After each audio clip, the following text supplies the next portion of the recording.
So in this video, we're going to look at word problems. And we're going to use algebra to solve word problems, to set up an equation and solve for the unknown. All right, so when we look at the first problem, 2.1% of one number is 10.5.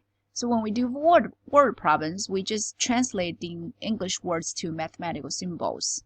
So 2.5%, this is already mathematical symbol. We can just keep it. Of means multiplication times. One number is unknown. Let's put a variable here. You can use any letter you want. Is corresponds to an equal sign. And 10.5 will just be 10.5. So that gives us the equation we want.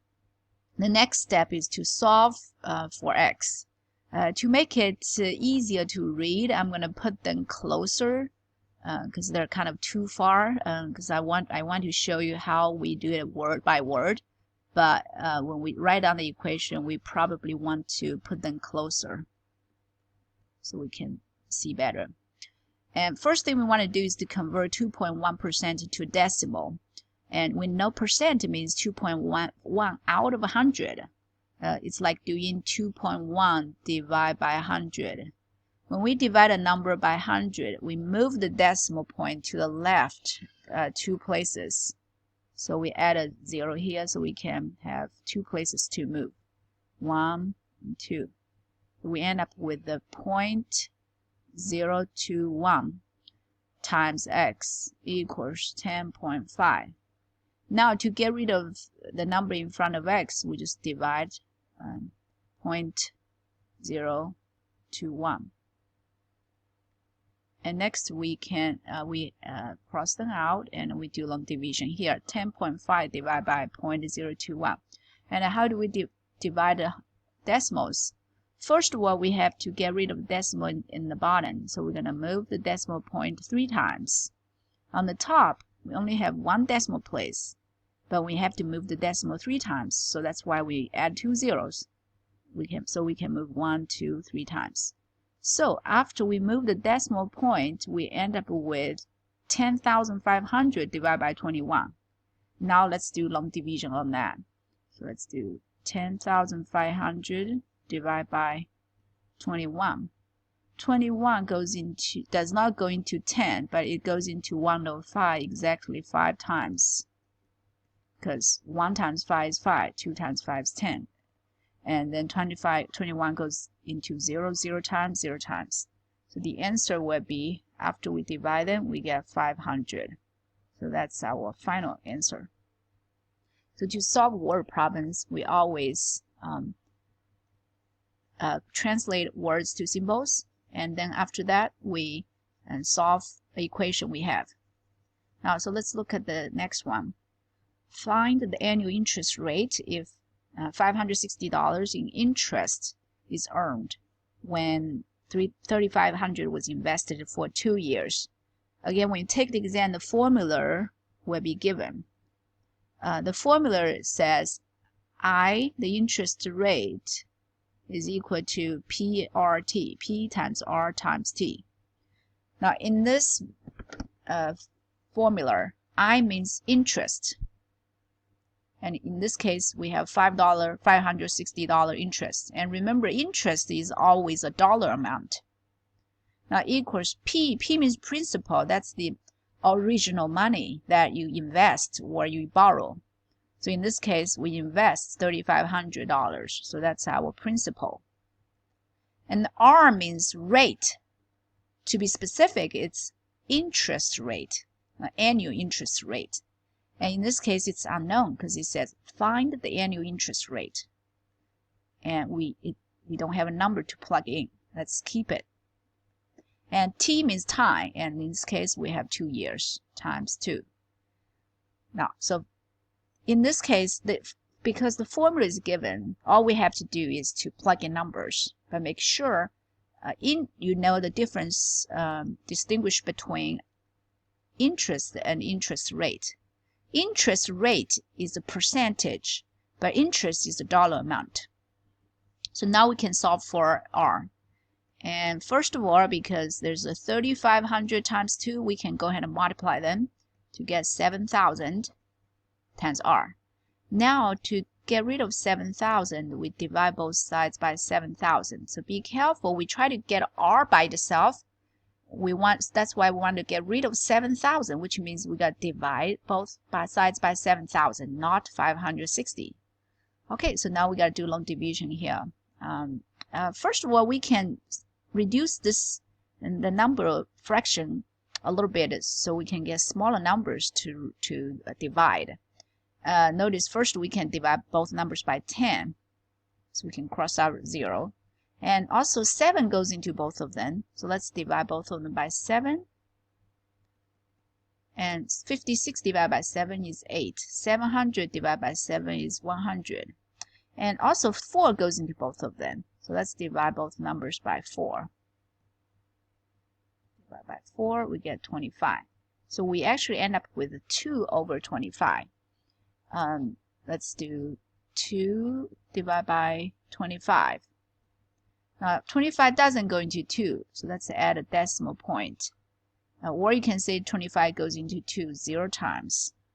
Line up the decimal point in the quotient. Let's add a 0.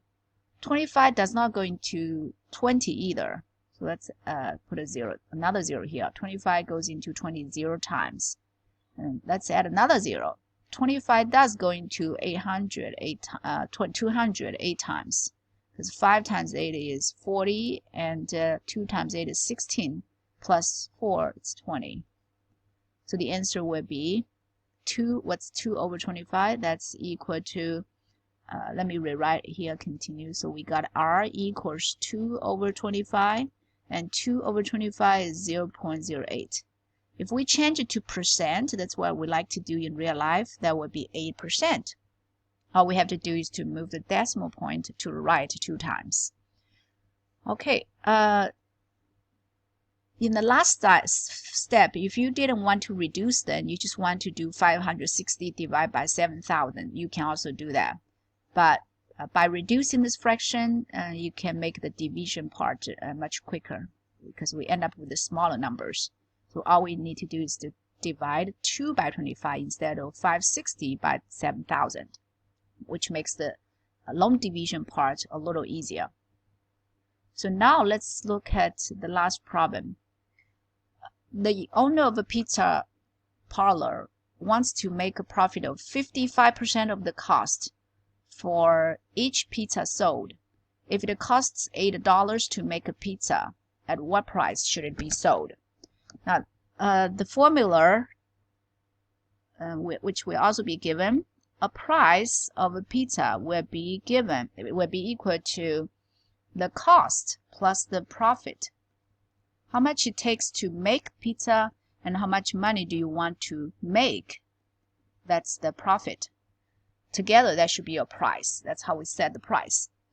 Okay, and so in this case, price, we don't know. That's what the question is asking for. So price, it's unknown. Let me just use the first letter P. The cost, it tells us it costs $8. So let's plug in $8 here. Plus will be plus. And the profit, it says we want to make a profit of 55% of the cost. So translate this phrase into mathematical symbols. So what's the profit? Profit is equal to 55% of the cost. So we're going to write down 55%, and of means times.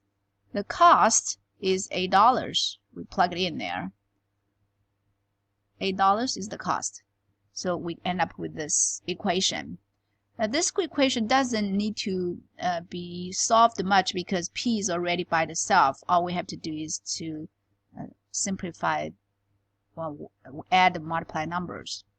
So 55%, change it to decimal, it's 0.55. It's like 55 divided by 100, and that makes, we just need to move the decimal point to the left 2 places, times 8. And now we multiply decimals, and remember how we multiply decimals?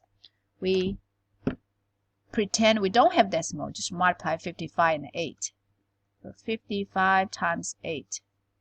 We got 40, and then 55, 5 times 8 is 40, plus 4 is 440.